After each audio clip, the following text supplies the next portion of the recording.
അൽഹംദുലില്ലാഹി റബ്ബിൽ ആലമീൻ വസുബ്ഹാനല്ലാഹിൽ അളീം വലാ ഹൗല വലാ ഖുവത ഇല്ലാ ബില്ലാഹിൽ അലിയിൽ അളീം നഹ്മദുഹു വനസ്തഈനുഹു വനുഅ്മിനു ബിഹി വനതവക്കലു അലൈഹി വനഊദു ബില്ലാഹി മിൻ ശുറൂരി അൻഫുസിനാ വമിൻ സയ്യിആതി അഅ്മാലിനാ വഅശ്ഹദു അൻ ലാ ഇലാഹ ഇല്ലല്ലാഹു വഹ്ദഹു ലാ ശരീക ലഹു وأشهد أن محمدًا عبده ورسوله وأن محمدًا عبده المصطفى ونبيه المجتبى ورسوله المرتضى وأنه خاتم الأنبياء وإمام الأتقياء وخليل رب العالمين لكل دعوى نبوة بعده فغي وهوى وهو المبعوث إلى عامة الجن وكافة الورى اللهم صل على محمد وعلى آل محمد كما صليت على إبراهيم وعلى آل إبراهيم وبارك على محمد وعلى آل محمد كما باركت على إبراهيم وعلى آل إبراهيم إنك حميد مجيد أما بعد فإن خير الكلام كلام الله وخير الحديث كتاب الله وخير الهدي هدي محمد صلى الله عليه وسلم وشر الأمور محدثاتها وكل محدثة بدعة وكل بدعة ضلالة أعوذ بالله من الشيطان الرجيم بسم الله الرحمن الرحيم يا أيها الذين آمنوا اتقوا الله حق تقاته ولا تموتن إلا وأنتم مسلمون يا أيها الناس اتقوا ربكم الذي خلقكم من نفس واحدة وخلق منها زوجها وبث منهما رجالا كثيرا ونساء واتقوا الله الذي تساءلون به والأرحام إن الله كان عليكم رقيبا يا أيها الذين آمنوا اتقوا الله وقولوا قولا سديدا يصلح لكم أعمالكم ويغفر لكم ذنوبكم ومن يطع الله ورسوله فقد فاز فوزا عظيما. ഏറെ സ്നേഹം നിറഞ്ഞ വിശ്വാസിനികളെ, സഹോദരി സഹോദരങ്ങളെ, അള്ളാഹുവെ സൂക്ഷിച്ച് അവനെ വഴിപ്പെട്ടുകൊണ്ട് ജീവിതം ചിട്ടപ്പെടുത്തണമേ എന്ന് എന്നോടെന്ന പോലെ നിങ്ങളോടും ഓർമ്മപ്പെടുത്തുകയാണ്, ദീനിൻ്റെ പേരിൽ ഉണർത്തുകയാണ്. പരിശുദ്ധ റമളാനിനെ മനസ്സുകൊണ്ട് ആഗ്രഹിച്ചും അതിലേക്കെത്താൻ പ്രാർത്ഥിച്ചുകൊണ്ടിരിക്കുന്നവരുമാണ് ഈ സമയത്ത് വിശ്വാസികൾ. നമ്മെ സംബന്ധിച്ചിടത്തോളം നമുക്കേതൊരു വിഷയത്തിലും മാതൃകകൾ നമ്മുടെ മുൻഗാമികളായ സലഫുകളാണ്. മഹാനായ അബ്ദുല്ലാഹി ബിൻ മസ്ഊദ് റളിയല്ലാഹു അൻഹു പറയുന്നത് കാണാം, മൻ കാന മുസ്തന്നൻ ഫൽയസ്തന്ന ബിമൻ ഖദ് മാത്. ആരെങ്കിലും ഒരു ചര്യ അന്വേഷിക്കുന്നുണ്ട് എങ്കിൽ അവൻ കഴിഞ്ഞുപോയവരുടെ ചര്യ പിൻപറ്റട്ടെ. അവരാരാണ്? ഉലൈക അസ്ഹാബു മുഹമ്മദിൻ സ്വല്ലല്ലാഹു അലൈഹി വസല്ലം. അവർ പ്രവാചകൻ സ്വല്ലല്ലാഹു അലൈഹി വസല്ലം തങ്ങളുടെ സ്വഹാബത്താണ്. കാനു അഫ്ളല ഹാദിഹിൽ ഉമ്മ. ഈ ഉമ്മത്തിലെ ഏറ്റവും ശ്രേഷ്ഠരായവർ ആ സ്വഹാബത്താണ്. വ അബർറഹ ഖുലൂബ. ആഴത്തിൽ പുണ്യമുള്ളവരാണ്, ഹൃദയത്തിൽ പുണ്യമുള്ളവരാണ് ആ സ്വഹാബത്ത്. വ അഅ്മഖഹ ഇൽമ. ആഴത്തിൽ അറിവുള്ളവരാണ് സ്വഹാബത്ത്. വ അകല്ലഹ തഖല്ലുഫ. ഹൃദയത്തിൽ ഒന്ന് വെച്ച് പുറത്തേക്ക് മറ്റൊന്ന് കാണിക്കുന്ന അഥവാ നാട്യമറിയാത്തവരാണ് സ്വഹാബത്ത്. അതുകൊണ്ട് ആ സ്വഹാബത്തും സലഫുകളുമാണ് നമ്മെ സംബന്ധിച്ചിടത്തോളം നമുക്ക് മാതൃകകൾ. റമളാനിൻ്റെ വിഷയത്തിലും നമുക്ക് മാതൃക പ്രവാചകൻ സ്വല്ലല്ലാഹു അലൈഹി വസല്ലം തങ്ങളും സലഫു സ്വാലിഹുകളുമാണ്. പ്രവാചകൻ സ്വല്ലല്ലാഹു അലൈഹി വസല്ലം തങ്ങൾ പറഞ്ഞില്ലേ, ഖൈറുന്നാസി ഖർനി സുമ്മല്ലദീന യലൂനഹും സുമ്മല്ലദീന യലൂനഹും.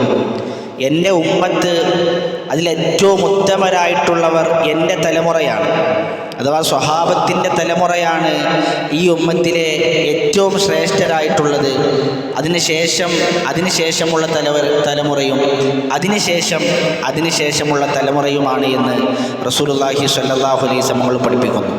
അതുകൊണ്ട് തന്നെ അവർ ചെയ്ത നന്മകൾ അവരുടെ അത്ര എത്തുവാൻ നമ്മൾ എത്ര നന്മകൾ ചെയ്താലും, നമ്മൾ എത്രത്തോളം പരിശ്രമിച്ചാലും അതിന് സാധിക്കുകയില്ല എന്ന് റസൂലുള്ളാഹി സ്വല്ലല്ലാഹു അലൈഹി വസല്ലം പഠിപ്പിക്കുന്നു. പ്രവാചകൻ സ്വല്ലല്ലാഹു അലൈഹി വസല്ലം പറഞ്ഞു, ലാ തസുബ്ബു അസ്ഹാബി, നിങ്ങൾ എൻ്റെ സ്വഹാബത്തിനെ ചീത്ത പറയരുത്. ഫലൗ അന്ന അഹദകും അൻഫഖ മിസ്ല ഉഹുദിൻ ദഹബ, നിങ്ങളിലൊരാൾ ഉഹുദ് മലയോളം സ്വർണം ചെലവഴിച്ചാലും മാ ബലഗ മുദ്ദ അഹദിഹിം വലാ നസീഫ, ആ സ്വഹാബത്ത് ചിലവഴിച്ചതിൻ്റെ ഒരു മുദ്ദോളം അതെത്തുകയില്ല, ഒരു മുദ്ദിൻ്റെ പകുതിയോളം എത്തുകയില്ല. ഒരു മുദ്ദ് എന്ന് പറഞ്ഞാൽ ഒരു മനുഷ്യൻ 2 കൈകൾ ചേർത്ത് വെച്ചാൽ എത്രയുണ്ടോ അതാണൊരു മുദ്ദ്. നമ്മളിലൊരാൾ ഉഹുദ് മലയോളം സ്വർണം ചിലവഴിച്ചാലും സ്വഹാബത്ത് ചിലവഴിച്ച ഒരു മുദ്ദോളം വലാ നസീഫ, അതിൻ്റെ പകുതി പോലും എത്തുകയില്ല എന്ന് റസൂലുള്ളാഹി സ്വല്ലല്ലാഹു അലൈഹി വസല്ലം പറയുമ്പോൾ, പ്രിയമുള്ളവരെ, അവർ എത്രയോ ഉന്നതിയിലാണ്. മഹാനായ ഇബ്നു മുബാറക് റഹ്മത്തുള്ളാഹിയോട് ചോദിക്കുന്നുണ്ട്, ഉമർ ഇബ്നു അബ്ദുൽ അസീസ് റഹ്മത്തുള്ളാഹിയാണോ അതല്ല മുആവിയത്ത് ഇബ്നു അബി സുഫിയാൻ റളിയല്ലാഹു അൻഹു ആണോ ശ്രേഷ്ഠനായിട്ടുള്ളത്? ചരിത്രത്തിൽ 2ാം ഉമർ എന്ന് പേര് ലഭിച്ച ഒരുപാട് മഹത്വങ്ങളുള്ള വ്യക്തിയാണ് ഉമർ ഇബ്നു അബ്ദുൽ അസീസ് റഹ്മത്തുള്ളാഹി. എന്നാൽ ഇബ്നു മുബാറക്കിൻ്റെ മറുപടി, ഗുബാറുൻ ദഖല ഫീ അൻഫി മുആവിയ മഅ റസൂലില്ലാഹ് അഫ്ളലു മിൻ അമലി ഉമർ ഇബ്നു അബ്ദുൽ അസീസ്. മുആവിയ റളിയല്ലാഹു അൻഹു റസൂൽ സ്വല്ലല്ലാഹു അലൈഹി വസല്ലമയുടെ കൂടെ ഉണ്ടായിരിക്കെ അദ്ദേഹത്തിൻ്റെ കുതിരയുടെ മൂക്കിലേക്ക് പ്രവേശിച്ച ഒരു പൊടിയുണ്ടല്ലോ, അത് മാത്രം ഉമർ ഇബ്നു അബ്ദുൽ അസീസിനേക്കാൾ എത്രയോ ഉന്നതിയിലാണ്. സുബ്ഹാനല്ലാഹ്. അത് ഉമർ ഇബ്നു അബ്ദുൽ അസീസ് റഹ്മത്തുള്ളാഹിയെ ചെറുതാക്കിയതല്ല, സ്വഹാബത്തിൻ്റെ മഹത്വം ഇബ്നു മുബാറക് റഹ്മത്തുള്ളാഹി എടുത്തു പറഞ്ഞതായിരുന്നു. അതുകൊണ്ട് പ്രിയമുള്ളവരെ, നമ്മെ സംബന്ധിച്ചിടത്തോളം എല്ലാ ഖൈറുകളിലും നമുക്ക് മാതൃക നമ്മുടെ സലഫുകളാണ്. അതുകൊണ്ട് തന്നെ അവരെങ്ങനെയായിരുന്നു റമളാനിനെ ക്രമീകരിച്ചിരുന്നത്, അവരെങ്ങനെയായിരുന്നു റമളാനിനെ സ്വീകരിച്ചിരുന്നത് എന്നുകൂടി നമ്മൾ മനസ്സിലാക്കേണ്ടതുണ്ട്. സലഫുകൾ പറയുന്നത് കാണാം, കാനൂ യദ്ഉനല്ലാഹ സിത്തത അശ്ഹുരിൻ അയ്യുബല്ലിഗഹും റമളാൻ. റമളാൻ എത്തുന്നതിന് മുമ്പേ 6 മാസങ്ങൾക്ക് മുന്നേ അവർ പ്രാർത്ഥിച്ചു തുടങ്ങും, അല്ലാഹുവേ റമളാനിലേക്ക് എത്തിക്കണമേ എന്ന്. 6 മാസക്കാലത്തോളം അവർ പ്രാർത്ഥനയിലാണ്. വയദ്ഉനഹു സിത്തത അശ്ഹുരിൻ അയ്യുതഖബ്ബല മിൻഹും. റമളാൻ കഴിഞ്ഞാൽ പിന്നീടുള്ള 6 മാസം റമളാനിൽ ചെയ്ത പ്രവർത്തനങ്ങൾ സ്വീകരിക്കുന്നതിന് വേണ്ടിയുള്ള പ്രാർത്ഥനയിലായിരിക്കും സലഫുകൾ. അതുകൊണ്ട് തന്നെ ഒരു പ്രയാസവുമില്ലാതെ റമളാനിലേക്ക് എത്തുവാൻ, ഒരു പ്രയാസവുമില്ലാതെ റമളാനിൽ ഇബാദത്തുകൾ ചെയ്യുന്നതിന് വേണ്ടി നമ്മൾ അല്ലാഹു സുബ്ഹാനഹു വ തആലയോട് പ്രാർത്ഥിച്ചുകൊണ്ടിരിക്കണം. അതുമാത്രമല്ല, ഇനിയുള്ള ദിവസങ്ങളിൽ ആത്മാർത്ഥമായി ആ റമളാനെ കണ്ടുമുട്ടുന്നതിന് വേണ്ടി വിശ്വാസികൾ പ്രാർത്ഥിച്ചുകൊണ്ടിരിക്കണം. സലഫുകൾ റമളാനിൽ അവരേറ്റവും കൂടുതൽ പ്രാധാന്യം നൽകിയിരുന്നത്, അവരേറ്റവും കൂടുതൽ സമയം ചിലവഴിച്ചിരുന്നത് ഖുർആൻ പാരായണത്തിന് വേണ്ടി തന്നെയായിരുന്നു എന്ന് ചരിത്രങ്ങൾ വായിക്കുമ്പോൾ മനസ്സിലാക്കുവാൻ സാധിക്കും. പലപ്പോഴും കഴിഞ്ഞുപോയ നമ്മുടെ റമളാനുകളുടെ കണക്കുകൾ എടുത്തു നോക്കിയാൽ സങ്കടങ്ങളുടെ, ദുഃഖങ്ങളുടെ, നഷ്ടങ്ങളുടെ കണക്ക് മാത്രമാണ് നമുക്ക് ബോധിപ്പിക്കാനുണ്ടാവുക. ഖുർആൻ ഇത്ര ഖത്മുകൾ തീർക്കണം, ഇത്ര ഭാഗങ്ങൾ പഠിച്ച് ഹിഫ്ളാക്കണം എന്നെല്ലാം സ്വപ്നം കണ്ടവരും ആഗ്രഹിച്ചവരുമാണ് നമ്മിൽ പല ആളുകളും. എന്നാൽ എത്രത്തോളം അതിന് നമുക്ക് സാധിച്ചിട്ടുണ്ട് എന്ന് നമ്മളൊന്ന് വിലയിരുത്തേണ്ടതുണ്ട്. അതുകൊണ്ട് പ്രിയമുള്ളവരെ, ഈ റമളാനിൽ ഖുർആനിൻ്റെ വിഷയത്തിൽ സങ്കടപ്പെടുന്ന, ഖുർആനിൻ്റെ വിഷയത്തിൽ നഷ്ടത്തിൻ്റെ കണക്കുകൾ പറയുന്നവരായിരിക്കരുത് നാം ഓരോരുത്തരും. മഹാന്മാരായ സലഫുകളെ സംബന്ധിച്ചിടത്തോളം കാന ബഅദു സലഫി യഖ്തിമു ഫീ ഖിയാമി റമളാൻ ഫീ കുല്ലി 3 ലയാൽ. ചില സലഫുകൾ റമളാനിലെ രാത്രി നമസ്കാരങ്ങളിൽ 3 ദിവസങ്ങൾ കൂടുമ്പോൾ ഒരു ഖത്ം തീർക്കുമായിരുന്നു. നമസ്കാരത്തിലല്ലാത്ത പാരായണം വേറെയുണ്ട്. നമസ്കാരങ്ങളിൽ, അതും രാത്രി നമസ്കാരങ്ങളിൽ മാത്രം 3 ദിവസങ്ങൾ കൂടുമ്പോൾ ഒരു ഖത്ം തീർക്കുന്നവരുണ്ടായിരുന്നു. വബഅദുഹും ഫീ കുല്ലി 7, ചില ആളുകൾ 7 രാത്രികൾ കൂടുമ്പോഴാണ് ഖത്ം തീർക്കുന്നത്. വബഅദുഹും ഫീ കുല്ലി 10, ചില സലഫുകൾ 10 ദിവസം കൂടുമ്പോഴാണ് ഒരു ഖത്ം തീർക്കുന്നത്. വകാന ബഅദുഹും യഖ്തിമു ഫിൽ 10 അവാഖിരി കുല്ല ലൈല, ചില ആളുകൾ അവസാന 10 ഓരോ രാത്രിയിലും ഓരോ ഖത്മുകൾ തീർക്കുമായിരുന്നു. ഇതവരുടെ നമസ്കാരത്തിലെ ഖുർആൻ പാരായണത്തിൻ്റെ കണക്കുകൾ മാത്രമാണ്. അതല്ലാത്ത കണക്കുകളോ ഇമാം നബവി റഹ്മത്തുള്ളാഹി പറയുന്നുണ്ട്, ഫജാഅ അൻ ബഅദിഹിം ഫീ കുല്ലി 5, ഓരോ 5 ദിവസം കൂടുമ്പോഴും ഖത്ം തീർത്തുന്നവർ ഉണ്ടായിരുന്നു. വഅൻ ബഅദിഹിം ഫീ കുല്ലി 4, 4 ദിവസങ്ങൾ കൂടുമ്പോൾ ഖത്മുകൾ തീർത്തിരുന്നവർ ഉണ്ടായിരുന്നു. വഅൻ കസീരീന ഫീ കുല്ലി 3, അധിക പേരും 3 ദിവസങ്ങൾ കൂടുമ്പോൾ ഖത്മുകൾ തീർത്തിരുന്നവരായിരുന്നു. വഅൻ ബഅദിഹിം ഫീ കുല്ലി ലൈലത്തൈൻ, എന്നാൽ ചില സലഫുകൾ 2 രാത്രികൾ കൂടുമ്പോൾ ഖത്ം തീർക്കുമായിരുന്നു. വഖത്തമ ബഅദുഹും ഫീ കുല്ലി യൗമിൻ വലൈലത്തിൻ ഖത്മത്തൻ, എന്നാൽ ചില സലഫുകൾ ഓരോ ദിവസവും ഓരോ ഖത്മുകൾ തീർക്കുമായിരുന്നു. എന്നാൽ ഉസ്മാൻ റളിയല്ലാഹു അൻഹുവിനെ പോലെയുള്ള സ്വഹാബാക്കൾ വകാന ബഅദുഹും 8 ഖത്മാത്ത്, ഓരോ ദിവസവും 8 ഖത്മുകൾ തീർക്കുമായിരുന്നു. രാവിലെ 4 ഖത്മുകളും രാത്രിയിൽ 4 ഖത്മുകളും, അങ്ങനെ 8 ഖത്മുകൾ തീർക്കുമായിരുന്നു. മഹാനായ ഇമാം ഷാഫിഈ റഹ്മഹുല്ലാഹ് ഫീ റമളാൻ 60 ഖത്മത്തൻ യഖറഉഹാ ഫീ ഗൈരി സ്വലാത്ത്, നമസ്കാരത്തിലല്ലാതെ തന്നെ അദ്ദേഹം 60 ഖത്മുകൾ റമളാനിൽ മാത്രം തീർക്കുമായിരുന്നു. മഹാനായ ഇമാം മാലിക് റഹ്മഹുല്ലാഹ്, അദ്ദേഹത്തിൻ്റെ സദസ്സിലേക്ക് വിദൂരതയിൽ നിന്ന് പഠിതാക്കൾ എത്തിയിട്ടുണ്ട്. വിശാലമായ മദീന പള്ളിയിലെ ദർസാണ് മഹാൻ ഇമാം മാലിക് റഹ്മത്തുള്ളാഹിയുടേത്. എന്നാൽ റമളാൻ ആഗതമായി കഴിഞ്ഞാൽ യഫിറു മിൻ ഖിറാഅത്തിൽ ഹദീസ് വഅഖ്ബല അലാ തിലാവത്തിൽ ഖുർആൻ, ഹദീസിൻ്റെ പഠനങ്ങളിൽ നിന്നും മാറി നിൽക്കുകയും ഖുർആൻ തുറന്നു വെച്ച് അതിൻ്റെ പാരായണത്തിലേക്ക് അദ്ദേഹം മുന്നിടുകയും ചെയ്യുമായിരുന്നു. അതുകൊണ്ട് പ്രിയമുള്ളവരെ, റമളാനിൽ നമ്മുടെ വാട്സപ്പ് പരിധി, നമ്മുടെ സോഷ്യൽ മീഡിയകളിൽ സമയം ചിലവഴിക്കുന്ന, അതുപോലെ തന്നെ ചാനൽ ചർച്ചകളിലേക്ക് നമ്മുടെ സമയം കൊടുക്കുന്ന രൂപത്തിലേക്ക് റമളാനിനെ നമ്മൾ ക്രമീകരിക്കുവാൻ പാടുള്ളതല്ല. പരിശുദ്ധ റമളാനിലെങ്കിലും ഖുർആനിന് വേണ്ടി സമയം കൊടുക്കുവാൻ, ഖുർആനിന് വേണ്ടി സമയം മാറ്റിവെക്കുവാൻ നമുക്ക് സാധിക്കേണ്ടതുണ്ട്. ഈ റമളാനിൽ നമുക്ക് 2 ജിഹാദുകളാണ്. രാത്രിയിലൊരു ജിഹാദ്, പകലിലൊരു ജിഹാദ്. പകലിലെ നമ്മുടെ ജിഹാദ് നോമ്പാണ്.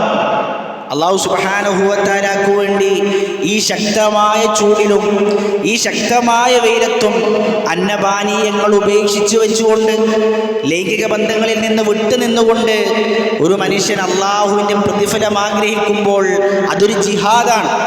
അതുകൊണ്ടല്ലേ റസൂലുള്ളാഹി സ്വല്ലല്ലാഹു അലൈഹി വസല്ലം തങ്ങൾ പറഞ്ഞത്, മൻ സാമ യൗമൻ ഫീ സബീലില്ലാഹ് ബഅദല്ലാഹു വജ്ഹഹു അനിന്നാരി 70 ഖരീഫ. ഒരാൾ അള്ളാഹുവിൻ്റെ മാർഗത്തിൽ ഒരു നോമ്പെടുത്താൽ അവൻ്റെ മുഖത്തെയും നരകത്തെയും 70 വർഷത്തെ വഴിദൂരത്തേക്ക് അള്ളാഹു സുബ്ഹാനഹു വ തആല മാറ്റി നിർത്തും. ഇത് അള്ളാഹുവിൻ്റെ മാർഗത്തിൽ ഒരു സുന്നത്ത് നോമ്പെടുത്താലുള്ള പ്രതിഫലമാണ്. من صام يوما في سبيل الله جعل الله بينه وبين النار خندقا كما بين السماء والأرض. അള്ളാഹുവിൻ്റെ മാർഗത്തിൽ ഒരു നോമ്പെടുത്താൽ ആകാശഭൂമികൾക്കിടയിൽ എത്ര വ്യത്യാസമുണ്ടോ, എത്ര ദൂരമുണ്ടോ, അത്രയും ദൂരത്തേക്ക് അവനെ അള്ളാഹു സുബ്ഹാനഹു വ തആല മാറ്റി നിർത്തും. അപ്പം റമളാനിൽ നോമ്പെടുക്കുന്ന വിശ്വാസിയുടെ അവസ്ഥ എന്തായിരിക്കും? ഇപ്പം റമളാനിൽ 30 വാജിബായ നോമ്പെടുക്കുന്ന ഒരു വിശ്വാസിയുടെ അവസ്ഥ എന്തായിരിക്കും? പ്രിയമുള്ളവരെ, ജിഹാദാണ് നോമ്പെന്ന് പറഞ്ഞാൽ. അതുപോലെ തന്നെ രാത്രിയിലുള്ള നമ്മുടെ ജിഹാദ്, രാത്രിയിൽ ദീർഘമായി ഖുർആൻ പാരായണം ചെയ്തുകൊണ്ട് നമ്മൾ നിർവഹിക്കുന്ന രാത്രി നമസ്കാരമാണ്. അതുകൊണ്ട് ആ രണ്ട് ഇബാദത്തുകളെ കുറിച്ച് റസൂലുള്ളാഹി പറഞ്ഞു, അസ്സിയാമു വൽ ഖുർആനു യശ്ഫഅാനി ലിൽ അബ്ദി യൗമൽ ഖിയാമ. നാളെ പരലോകത്ത് അടിമക്ക് വേണ്ടി ഈ നോമ്പും ഈ ഖുർആൻ പാരായണവും അവന് വേണ്ടി ശുപാർശ ചെയ്യും. അള്ളാഹുവിൻ്റെ മാർഗത്തിൽ അള്ളാഹുവിൻ്റെ പ്രതിഫലം ആഗ്രഹിച്ചുകൊണ്ട് നോമ്പെടുക്കുവാൻ നമ്മൾ തയ്യാറായാൽ, രാത്രി നമസ്കാരങ്ങളിൽ ദീർഘമായി ഖുർആൻ ഓതി നമ്മൾ നമസ്കരിക്കാൻ തയ്യാറായാൽ, പ്രിയമുള്ളവരെ, ആ രണ്ട് ഇബാദത്തുകളും നാളെ പരലോകത്ത് നമുക്ക് വേണ്ടി ശുപാർശ ചെയ്യുമെന്ന് റസൂലുള്ളാഹി സ്വല്ലല്ലാഹു അലൈഹി വസല്ലം പഠിപ്പിക്കുകയാണ്. സലഫുകളുടെ പരിശുദ്ധ ഖുർആൻ ഓതിയ ഈ കണക്കുകൾ കേൾക്കുമ്പോൾ പലപ്പോഴും നമുക്ക് തോന്നിപ്പോകും, അവർക്ക് എങ്ങനെയാണ് അതിന് സാധിക്കുന്നത്? അവർക്ക് വേറെ പണിയൊന്നുമില്ല, അവർക്ക് വേറെ പണിയൊന്നും ഉണ്ടായിരുന്നില്ലേ എന്ന് ചോദിക്കുന്നവർ മനസ്സിലാക്കേണ്ടത്, പരിശുദ്ധ റമളാനിൽ സലഫുകളുടെ ജോലി അതായിരുന്നു. പരിശുദ്ധ ഖുർആൻ തുറന്നു വെച്ച് പാരായണം ചെയ്യുക, പഠിക്കുക എന്നതായിരുന്നു റമളാനിൽ സലഫുകളുടെ പണി. 11 മാസം കച്ചവടത്തിന് വേണ്ടി നൽകി, 11 മാസം ദുനിയാവിന് വേണ്ടി നൽകി, 11 മാസം ദുനിയാവിൻ്റെ ഓട്ടങ്ങൾക്ക് വേണ്ടി നൽകി. ഇനി പരിശുദ്ധ റമളാൻ എന്ന ഒരു മാസം അത് ഖുർആനിന് വേണ്ടി നൽകണം, അത് ഖുർആനിൻ്റെ പഠനങ്ങൾക്ക് വേണ്ടി നൽകുവാൻ സലഫുകൾ തയ്യാറായി എന്നുള്ളതാണ്. അതുകൊണ്ട് പ്രിയമുള്ളവരെ, റമളാനിനെ ആ രൂപത്തിൽ ക്രമീകരിക്കുവാൻ നമ്മെ സംബന്ധിച്ചിടത്തോളം സാധിക്കേണ്ടതുണ്ട്. നമ്മുടെ വീട്ടിൽ ഓരോരുത്തരുടെയും കൈകളിൽ ഖുർആൻ വേണം.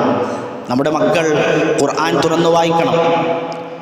വീട്ടിലെ പ്രായമായ ഉമ്മ ഖുർആൻ തുറന്നു വായിക്കണം.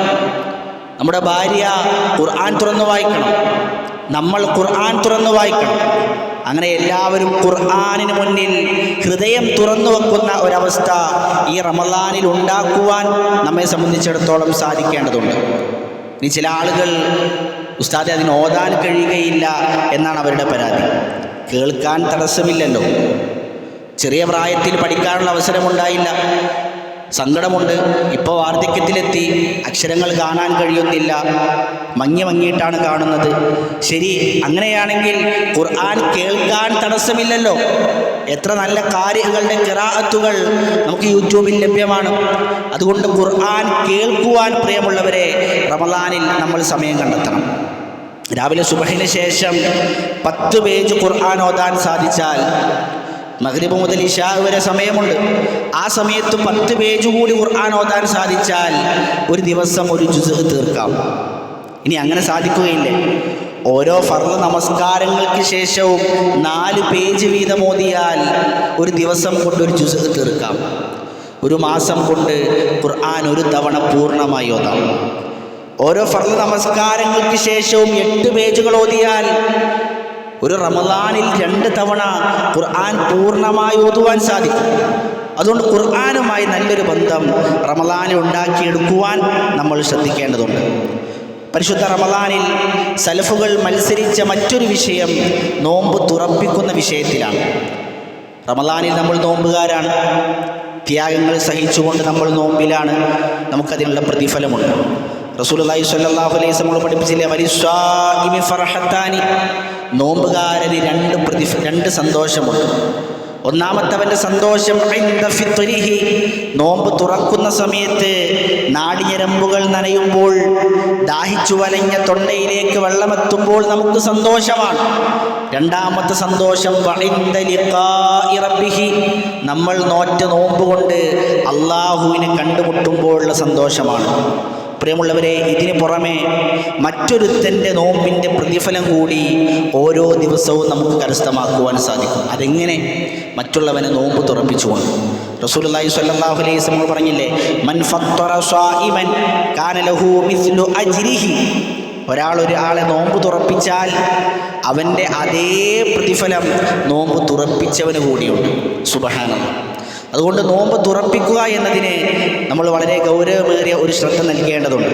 നമുക്കറിയാം, പല പള്ളികളിലും 600 രൂപ, 700 രൂപ, 1000 രൂപ, 2000 രൂപ നൽകിയാൽ 20 ആളുകൾക്ക് 30 ആളുകൾക്ക് വരെ അവിടെ നോമ്പ് തുറപ്പിക്കാനുള്ള സൗകര്യമുണ്ട്. ഓരോ ദിവസവും നമ്മൾ നൽകുന്ന 1000 രൂപ കൊണ്ട്, നമ്മൾ നൽകുന്ന 2000 രൂപ കൊണ്ട് 20 ആളുകളെ, 30 ആളുകളെ, 40 ആളുകളെ വരെ നോമ്പ് തുറപ്പിക്കുവാൻ, അവരുടെ നോമ്പിൻ്റെ പ്രതിഫലം നമുക്ക് കരസ്ഥമാക്കുവാൻ സാധിക്കും. നമ്മുടെ പള്ളിയിലും അതിനുള്ള അവസരമുണ്ട്. കഴിയുന്നവരെല്ലാം ഉപയോഗപ്പെടുത്തണം. വകാന ഹമ്മാദ് ഇബ്നു അബീ സുലൈമാൻ യുഫത്തിറു ഫീ ശഹ്രി റമളാൻ 500 ഇൻസാൻ. ഹമ്മാദ് ഇബ്നു അബീ സുലൈമാൻ റഹ്മഹുല്ലാഹ് ഓരോ റമളാനിലും 50 ആളുകളെ നോമ്പ് തുറപ്പിക്കുമായിരുന്നു എന്ന് കാണുവാൻ സാധിക്കും. അതുകൊണ്ട് പ്രിയമുള്ളവരെ, ഖബറുകളിലേക്ക് നമ്മളെ ഇറക്കി വെക്കും. നമ്മളെ ഇറക്കി വെച്ച് കല്ലുകൾ കൊണ്ട് മൂടും. അവസാനത്തെ സുഷിരം പോലും അടച്ചതിന് ശേഷമേ എല്ലാവരും പിരിഞ്ഞു പോകും. അവസാന സുഷിരം കൂടി അടച്ച് അതിനു മുകളിലേക്ക് മണ്ണ് വാരിയിട്ട് ഓരോരുത്തരും പിരിഞ്ഞു പോയാൽ ഖബർ നമുക്ക് ബാക്കിയാക്കുന്നത്, ഖബറിൽ നമുക്ക് ബാക്കിയാകുന്നത് ഖബറിൻ്റെ ഇരുട്ടാണ്. ഓരോരുത്തരുടെയും ഖബറിൽ ഇരുട്ട് മൂടിയ അവസ്ഥയിലായിരിക്കും. അവിടെ നമുക്ക് പ്രകാശമായി എത്തുന്നത്, അവിടെ നമുക്കൊരൽപ്പം വെളിച്ചമായി എത്തുന്നത് ഈ രൂപത്തിലുള്ള നമ്മുടെ ഖുർആൻ പാരായണങ്ങളും നമ്മുടെ നമസ്കാരങ്ങളും മറ്റുള്ളവന് വേണ്ടി ചെയ്ത സ്വതക്കകളും ഈ നന്മകൾ മാത്രമായിരിക്കും. അതൊന്നുമില്ലാത്തവൻ്റെ ഖബർ ഇരുട്ട് നിറഞ്ഞതായിരിക്കുമെന്ന് റസൂലുള്ളാഹി സ്വല്ലല്ലാഹു അലൈഹി വസല്ലം പഠിപ്പിക്കുന്ന ഹദീസിൽ നമുക്ക് കാണുവാൻ സാധിക്കും. അതുകൊണ്ട് തന്നെ ഒരു നല്ലൊരു മുന്നൊരുക്കം റമളാനിന് വേണ്ടി നമ്മൾ ഒരുങ്ങേണ്ടതുണ്ട്. ചില നിയ്യത്തുകൾ മനഃപൂർവ്വം നമ്മൾ റമളാനിന് വേണ്ടി എടുക്കേണ്ടതുണ്ട്.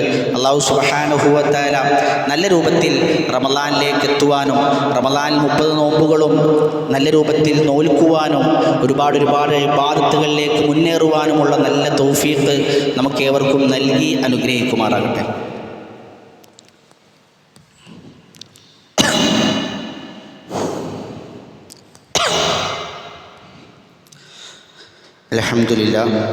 അൽഹംദുലില്ലാഹി റബ്ബിൽ ആലമീൻ വസ്സലാത്തു വസ്സലാമു അലാ റസൂലിൽ അമീൻ വഅലാ ആലിഹി വസ്വഹ്ബിഹി അജ്മഈൻ അമ്മാ ബഅദ്. ഒരിക്കൽ കൂടി അള്ളാഹുവെ സൂക്ഷിച്ച് അവനെ വഴിപ്പെട്ടുകൊണ്ട് ജീവിതം ചിട്ടപ്പെടുത്തണമേ എന്ന് എന്നോടെന്ന പോലെ നിങ്ങളോടും ഓർമ്മപ്പെടുത്തുകയാണ്, ദീനിൻ്റെ പേരിൽ ഉണർത്തുകയാണ്.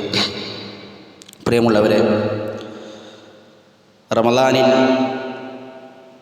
നോമ്പ് നോൽക്കുവാൻ സാധിക്കാത്ത, അല്ലെങ്കിൽ നോമ്പ് ഒഴിവാക്കുവാൻ ഇളവുള്ള ആളുകളെ അല്ലാഹു സുബ്ഹാനഹു വ തആല ഖുർആനിൽ പറഞ്ഞു തരുന്നുണ്ട്. അവിടെ അല്ലാഹു സുബ്ഹാനഹു വ തആല പറയുന്നത്, ഫമൻ കാന മിൻകും മരീളൻ ഔ അലാ സഫരിൻ ഫഇദ്ദത്തുൻ മിൻ അയ്യാമിൻ ഉഖർ. നിങ്ങളിൽ ഒരാൾ രോഗിയാണ് എങ്കിൽ, അല്ലെങ്കിൽ യാത്രയിലാണ് എങ്കിൽ അവൻ മറ്റു ദിവസങ്ങളിൽ അത് നോറ്റുവീട്ടേണ്ടതാണ്. ഇപ്പോൾ രോഗം മാറുമെന്ന് പ്രതീക്ഷിക്കുന്ന രോഗിയാണ് എങ്കിൽ, അല്ലെങ്കിൽ യാത്രക്കാരനാണ് എങ്കിൽ അവർക്ക് നോമ്പെടുക്കേണ്ടതില്ല. പകരം മറ്റു ദിവസങ്ങളിൽ അവർ നോറ്റ് വീട്ടുകയാണ് ചെയ്യേണ്ടത്. എന്നാൽ വഅലല്ലദീന യുത്വീഖൂനഹു ഫിദിയത്തു തുആമി മിസ്കീൻ, എന്നാൽ അതിന് സാധിക്കാത്ത ആളുകൾ അവർ ഒരു മിസ്കീനിന് ഭക്ഷണം നൽകുകയാണ് ചെയ്യേണ്ടത്. അഥവാ ഒരിക്കലും എൻ്റെ രോഗം ശിഫയാവുകയില്ല എന്ന് വിചാരിക്കുന്ന മാറാരോഗങ്ങൾ കൊണ്ട് ബുദ്ധിമുട്ടുന്ന ആളുകൾ, അതുപോലെ തന്നെ വാർദ്ധക്യത്തിലെത്തി ഇനി നോമ്പ് നോൽക്കുവാൻ സാധിക്കുകയില്ല എന്ന് കരുതുന്ന ആളുകൾ, ഇവർക്ക് രണ്ടുപേർക്കും നോമ്പ് നോൽക്കേണ്ടതില്ല, നോമ്പ് നോറ്റ് വീട്ടേണ്ടതുമില്ല. അവർ പകരം ഫിദിയ നൽകുകയാണ് ചെയ്യേണ്ടത്. ഫിദിയ നൽകുമ്പോൾ നമ്മൾ ശ്രദ്ധിക്കേണ്ട കാര്യങ്ങൾ എന്തെല്ലാമാണ്? എന്താണ് ഫിദിയായി കൊണ്ട് നൽകേണ്ടത്? അല്ലാഹു സുബ്ഹാനഹു വ തആല പറഞ്ഞു, ഫിദിയത്തു തുആമി മിസ്കീൻ, ഭക്ഷണമാണ്, തുആമാണ് ഫിദിയായി കൊണ്ട് നൽകേണ്ടത്. അപ്പോൾ നമ്മുടെ നാട്ടിൽ പ്രധാന ആഹാരമായി കൊണ്ട് നമ്മൾ ഉപയോഗിക്കുന്ന ഭക്ഷണം ഏതാണോ അതാണ് പ്രായശ്ചിത്തമായി കൊണ്ട് നൽകേണ്ടത്. നമ്മുടെ നാട്ടിൽ അരിയാണ് പ്രധാന ആഹാരം, അതുകൊണ്ട് അരിയാണ് ഫിദിയായി കൊണ്ട് നൽകേണ്ടത്. എത്രയാണ് നൽകേണ്ടത്? നിസ്ഫു സാ, അര സ്വാ ആണ് നൽകേണ്ടത്. അര സ്വാ എന്ന് പറഞ്ഞാൽ 2 മുദ്ദാണ്. അത് ഏകദേശം 1.5 കിലോഗ്രാം വരും. അപ്പോൾ 1.5 കിലോഗ്രാം അരിയാണ് ഫിദിയായി കൊണ്ട് നൽകേണ്ടത്. ഇനി എങ്ങനെയാണ് നൽകേണ്ടത്? 2 രൂപത്തിൽ നൽകാം. ഒന്നുകിൽ 1.5 കിലോഗ്രാം അരി വാങ്ങി അത് നമുക്ക് നൽകാം, അങ്ങനെ നൽകുമ്പോൾ 1.5 കിലോഗ്രാം അരി മാത്രം നൽകുന്നതോടുകൂടി അവൻ്റെ പ്രായശ്ചിത്തം ഫിദിയ അതാകുന്നതാണ്. എന്നാൽ അതോടൊപ്പം ആ ഭക്ഷണം വെക്കാൻ ആവശ്യമായിട്ടുള്ള കറിക്കും അതുപോലെ ഉപ്പേരിക്കൊക്കെ ആവശ്യമായിട്ടുള്ള സാമഗ്രികൾ കൂടി നൽകിയാൽ ഏറ്റവും ഹൈറാണ്. എന്നാൽ അരി മാത്രം നൽകുന്നതോടുകൂടി അവൻ്റെ ഫിദിയ വീടുന്നതാണ്. രണ്ടാമത്തൊരു രൂപം, ഒരാൾ വീട്ടിൽ ഭക്ഷണം പാകം ചെയ്ത് മിസ്കീനിനെ വീട്ടിലേക്ക് വിളിച്ചു വരുത്തി അവന് വീട്ടിൽ വെച്ചുകൊണ്ട് ഭക്ഷണം നൽകാവുന്നതാണ്. അങ്ങനെ നൽകുമ്പോൾ 1.5 കിലോഗ്രാം അരി എന്നതല്ല അളവ്. അവൻ്റെ വയറ് നിറയാൻ, അവൻ്റെ വിശപ്പടങ്ങാൻ എത്രയാണോ ഭക്ഷണം ആവശ്യം അതാണ് അപ്പോൾ കണക്കായിട്ടുള്ളത്. 2 രൂപത്തിലും നമുക്ക് നൽകാവുന്നതാണ്. ഇനി ആർക്കാണ് നൽകേണ്ടത്? നമ്മൾ പറഞ്ഞു ഫിദിയത്തു ത്വആമി മിസ്കീൻ, മിസ്കീനിനാണ് ഭക്ഷണം നൽകേണ്ടത്. അപ്പോൾ സാധുവായ മിസ്കീനായ ഫക്കീറായ ദരിദ്രരായ ആളുകൾക്ക് അവർക്കാണ് ഫിദിയ നൽകേണ്ടത്. ഒറ്റ മിസ്കീന് തന്നെ നൽകാമോ, അതല്ല വ്യത്യസ്ത മിസ്കീന്മാർക്ക് നൽകാമോ? ഏത് രൂപത്തിലും ചെയ്യാം. ഒരാൾക്ക് വേണമെങ്കിൽ ഒരു മിസ്കീന് തന്നെ പൂർണ്ണമായി നൽകാം, അതല്ല വ്യത്യസ്ത മിസ്കീന്മാർക്ക് നൽകാം. എപ്പോഴാണ് നൽകേണ്ടത്? ഏറ്റവും ഉത്തമമായിട്ടുള്ളത് ഓരോ ദിവസം കഴിയുമ്പോഴും നൽകുക എന്നുള്ളതാണ്. ഇന്ന് നോമ്പ് നോൽക്കാൻ സാധിച്ചില്ല, ഇന്ന് രാത്രിയിൽ ഒരു മിസ്കീന് ഭക്ഷണം നൽകുക. അതല്ലെങ്കിൽ 10 ദിവസം കൂടുമ്പോൾ നൽകുക. ഇനി അതല്ല, ഒരാൾ റമളാനിൻ്റെ തുടക്കത്തിൽ തന്നെ 30 ദിവസത്തിലും നൽകിയാൽ അത് മതിയാകുന്നതാണ്. ഒരാൾ റമളാൻ കഴിഞ്ഞതിൻ്റെ അവസാനത്തിൽ 30 ദിവസത്തേക്ക് നൽകിയാൽ അതും മതിയാകുന്നതാണ്. ഏത് രൂപത്തിലും നമുക്ക് ചെയ്യാവുന്നതാണ്. ഏറ്റവും പ്രത്യേകമായി ശ്രദ്ധിക്കേണ്ട ഒരു വിഷയം, മിസ്കീനിന് ഭക്ഷണത്തിന് പകരം പണം നൽകുന്ന സമ്പ്രദായം അത് അനുവദനീയമല്ല. ഒരാൾ 30 ദിവസത്തേക്ക് 45 കിലോഗ്രാം അരിയുടെ പണം കണക്കാക്കി അതൊരു മിസ്കീന് നൽകിയാൽ അത് അനുവദനീയമല്ല. ഭക്ഷണമാണ് നൽകേണ്ടത്. ഇതെല്ലാം നമ്മൾ ശ്രദ്ധിക്കേണ്ടുന്ന മസലകളാണ്. അല്ലാഹു സുബ്ഹാനഹു വ തആല റമളാനിലേക്ക് പൂർണ്ണമായ ആഫിയത്തോടുകൂടി നമ്മൾ എത്തിക്കുമാറാകട്ടെ. റമളാനിൽ പൂർണ്ണമായി ഇബാദത്തുകൾ ചെയ്യുവാനും നോമ്പനുഷ്ഠിക്കുവാനുമുള്ള തൗഫീഖ് നമുക്ക് ഏവർക്കും നൽകി അനുഗ്രഹിക്കുമാറാകട്ടെ. നമ്മളിൽ നിന്ന് മരണപ്പെട്ടു പോയ ഖബറുകൾ അവൻ വിശാലമാക്കി കൊടുക്കുമാറാകട്ടെ. അവരെയും നമ്മളെയും അവൻ്റെ ജന്നാത്തുൽ ഫിർദൗസിൽ ഒരുമിച്ച് കൂട്ടി അനുഗ്രഹിക്കുമാറാകട്ടെ. രോഗം കൊണ്ട് ബുദ്ധിമുട്ടുന്നവരുടെ രോഗങ്ങൾ അവൻ ശിഫയാക്കി കൊടുക്കുമാറാകട്ടെ. കടം കൊണ്ട് ബുദ്ധിമുട്ടുന്ന കടങ്ങൾ അവൻ ദൂരീകരിച്ചു കൊടുക്കുമാറാകട്ടെ. റബ്ബന ആതിന ഫിദ്ദുനിയ ഹസനതൻ വഫിൽ ആഖിറതി ഹസനതൻ വഖിനാ അദാബൻ النار ربنا تقبل منا إنك أنت السميع العليم وتب علينا إنك أنت التواب الرحيم اللهم اغفر للمؤمنين والمؤمنات والمسلمين والمسلمات والحمد لله رب العالمين.